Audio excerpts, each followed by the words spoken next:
डोकं सतत दुखतंय आणि गोळ्या खाऊन तुम्ही देखील वैतागलात का? म्हणजेच तुम्हाला मायग्रेनचा त्रास जास्त होतोय। असं जर होत असेल तर मी तुम्हाला या व्हिडिओतून मायग्रेन बरा होण्यासाठी काही घरगुती उपाय सांगणार आहे। Number 1, essential oils. लेव्हेंडर आणि पेपरमिंट सारखे इसेन्शियल ऑइल तुम्ही तुमच्या रुमालावर किंवा कपड्यावर वापरा। याच्या सुगंधाने मायग्रेन मध्ये होणाऱ्या डोकेदुखीला आराम मिळू शकतो। तसेच तुम्ही सुगंधित अत्तराचा देखील वापर करू शकता, यामुळे तुम्ही प्रसन्न राहाल। नंबर 2, भरपूर पाणी प्या। शरीरात पाण्याच्या कमतरतेमुळे एक नाही तर अनेक आजार उद्भवतात।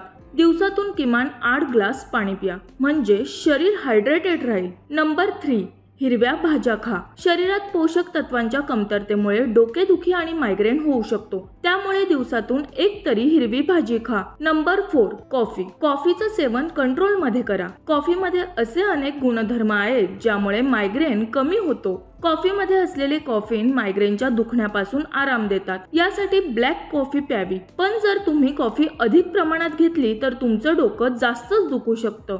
नंबर 5, आल्याचा चहा। मायग्रेनच्या दुखण्यापासून सुटका मिळवण्यासाठी आलं वापरा। मायग्रेन मध्ये त्रासदायक असलेली मळमळ, उलट्या याला आराम देण्याचं काम आलं करतं। या व्यतिरिक्त यामुळे डोकेदुखी देखील कमी होते। यासाठी 1 इंच आलं घेऊन ते 1 ग्लास पाण्यात उकळवा आणि यानंतर ते पाणी गाळून थंड करून त्यात लिंबू टाकून प्या। नंबर 6, योगा करा।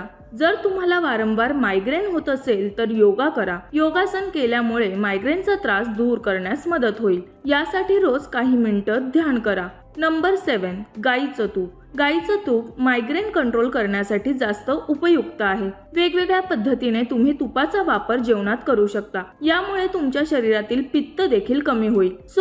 हे आहेत मायग्रेनचा त्रास कमी करण्याचे घरगुती उपाय। तर तुम्हाला हा व्हिडिओ हेल्पफुल वाटला असेल तर आम्हाला कमेंट करून नक्की सांगा आणि शेअर देखील करा। यासोबतच आमच्या लोकमत सखी या फेसबुक पेजला लाईक करा आणि हा व्हिडिओ जर तुम्ही लोकमत सखी हेल्थ या यूट्यूब चॅनलवर पाहत असाल तर चॅनलला सबस्क्राईब करा आणि पाहत रहा लोकमत सखी।